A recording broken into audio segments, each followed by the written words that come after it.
ก็อยู่ที่ทาวอุดรธานีเนาะมาเที่ยวอุดรวันนี้กะซิมากินสุกี้ตีน้อยนะทุกคนตรงนี้เวลา3:28 นาทีแล้วเขาก็อยู่หน้าร้านสุกี้ตีน้อยเนาะว้าคิวหลายขนาดเลยต้องให้รอคิวอีกคนอยู่ที่ทาวคือคักขนาดเลยช่วงนี้ทุกคนเป็นแรงวันศุกร์เนาะพวกเราสวยงามหล่อดินอยู่ที่ทาวงามแรงตอนนี้เขากลับมากิน MK สุกี้โบแมน MK อย่างกับสุกี้ตีน้อยสาขาอุดรนะจะชิมาฮอดนี่มีเด็กๆมานำเลย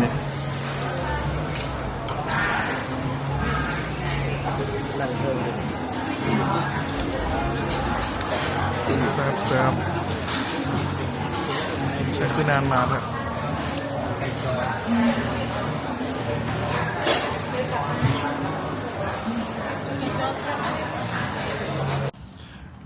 ให้ทุกคนตอนนี้เข้ากัน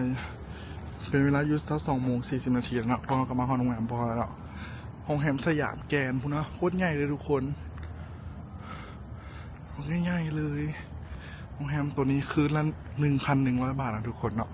พวกเขาจองได้บอลจนเลยกับกว้างขวางดีนะเนี่ยง่ายๆเลยแล้วก็มีสระว่ายน้ำอยู่ด้านหลังเนาะเดี๋ยวมาเขาต้องสเปรย์ไปเข้าไปไหนก่อนมีรถกอล์ฟเองไม่ค่อยบริการข้างงานนี้สุดยอดเลยคักดีเราจะเข้าไปเซ็กอินกันโอ้โหพวกเขาจะเห็นงานมา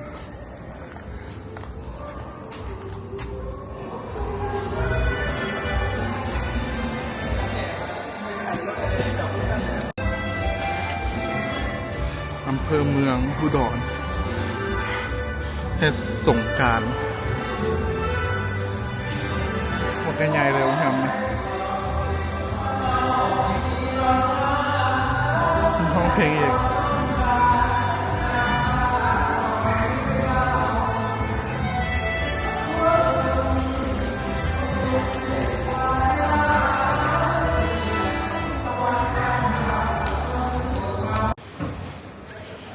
ทุกคนงานมีห้าเอาทุเรียนเข้ามาเนาะมีรถทับส่งเข้าเมืองพร้อมเนาะ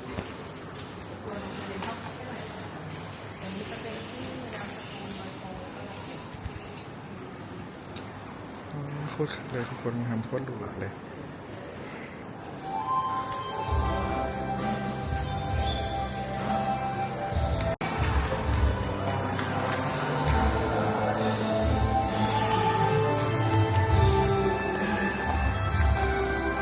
ทุกคนตอนนี้เราก็เซ็กอินแล้วมันเท่ากับขึ้นห้องกัน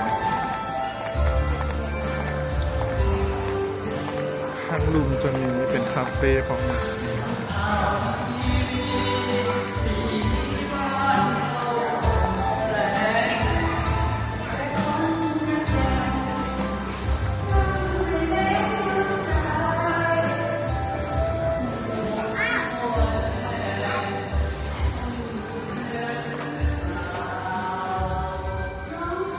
เรียบร้อยขนาดนี้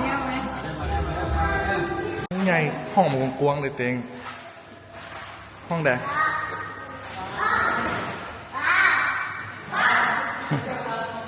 3 เลยไปเดี๋ยว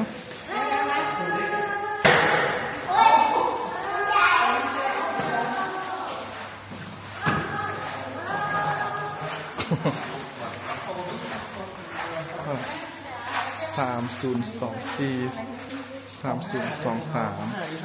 นี่พ่อไปรู้ไหมเอาเปิดไหมเต้งเอาเปิดไหมนี่ทุกคนเราได้ห้อง3025นี่ทุกคนตอนนี้พ่อก็เข้ามาในห้องแล้วเนาะป้าคักขนาดเลยห้องแฮมแกรนสยามแกรนเนาะสยามแกรนอุดรธานีเบิ่งตู้เสื้อผ้าง่ายๆเลยตู้เสื้อผ้าอันนี้มีน้ำดื่มให้น้ำดื่มก็งามดี ต้องเดินเป็นเสียมองต้มกาแฟให้เนาะเปิดไฟกันไหนเปิดไฟบไรอันนี้ตู้เย็นอยู่ในนี่เนาะมีตู้เย็นในซองมีเกือบสลิปเปอร์ให้อีกเปิดไฟนะอ๋ออันนี้เปิดอยู่นี่เป็นตู้อาหารเนาะเนี่ยเดี๋ยวมาไปในห้องกันเลยโหมีแวนใหญ่ๆให้อันหนึ่งนี่อันนี้พวกเขาเป็นห้องเตียงเดียวเนาะเตียงคู่นะทุกคนเนาะ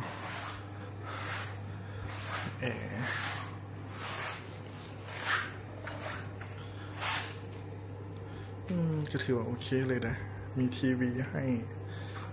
มีโต๊ะแต่งงานให้เนาะมีไฟ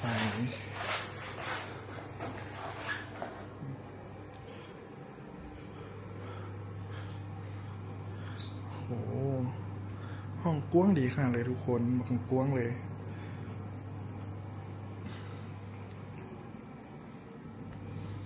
จะเห็นวิวทางนอกพร้อมเดี๋ยวออกไปทางนอกน่าจะเป็นเมื่ออื่นเพื่อจะเห็นวิวนี่มันค่ำละไปเบิ่งห้องน้ำกันห้องน้ำเป็นจังไงนี่ทุกคนเขาจะมาเบิ่งห้องน้ำแบบนี้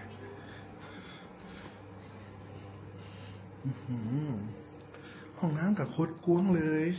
เหมือนมีแวนให้แบบนี้กว้างใหญ่ขนาดเลยมีโซนอาบน้ำ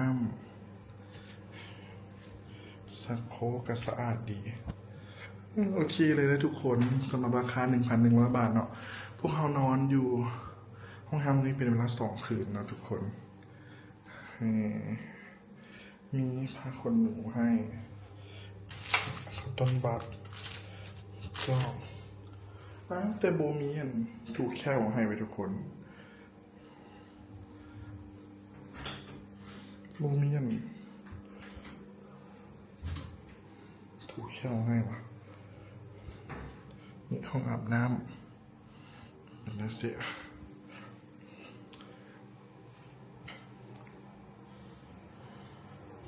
โอเคเลย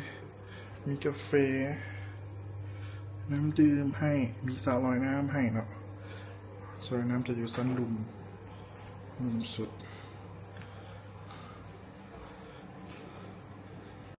ในห้องอาหารนี่ทุกคนสบายดีเช้าวันเสาร์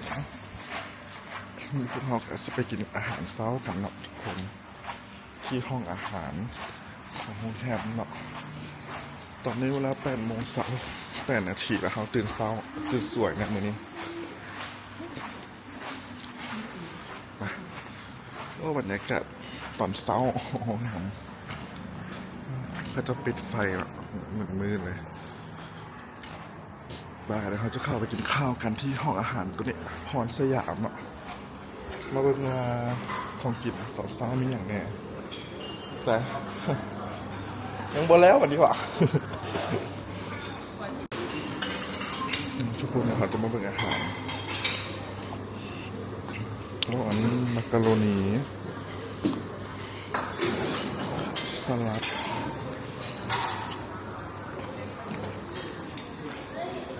มีลูกไม้นมสดเครื่องเทศกาแฟ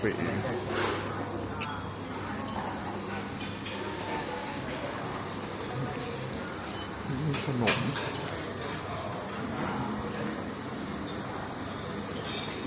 โอ้โห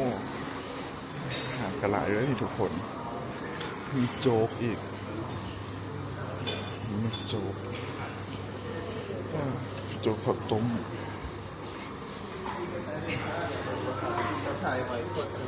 ปลาต้มจืดต้มจืดผักดอง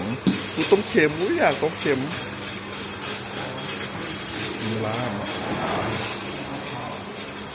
อันนี้เดี๋ยวมันสั่งเป็นใครวะ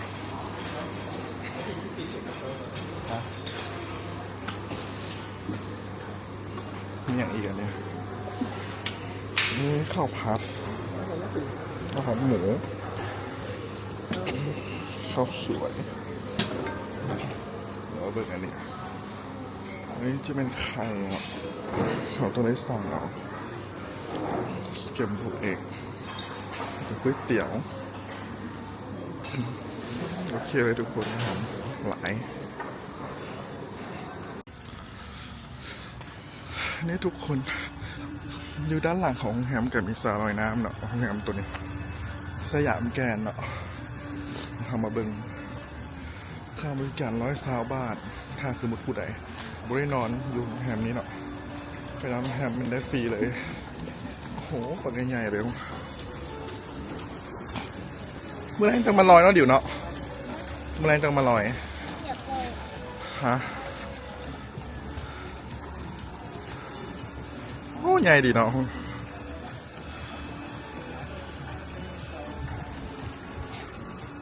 ไปเดี๋ยวไปเที่ยว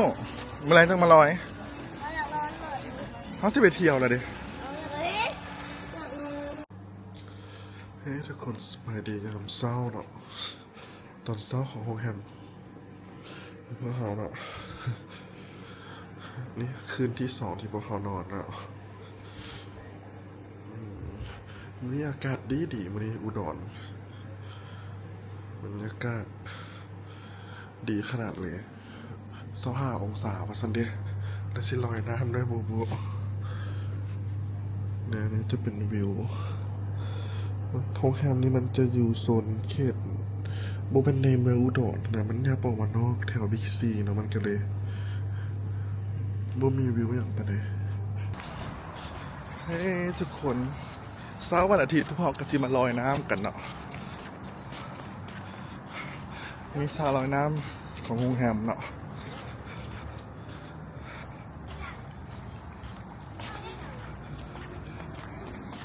ไปมา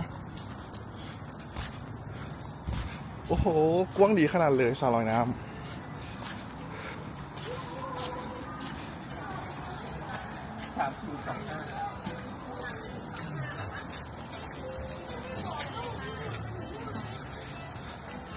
ว้าวขนาดเลยดิวเดซ่าเด็กน้อยตัวนั้นนะดิวเอาดิวนะโอ้โหสระน้ำกว้างดีขนาดเลย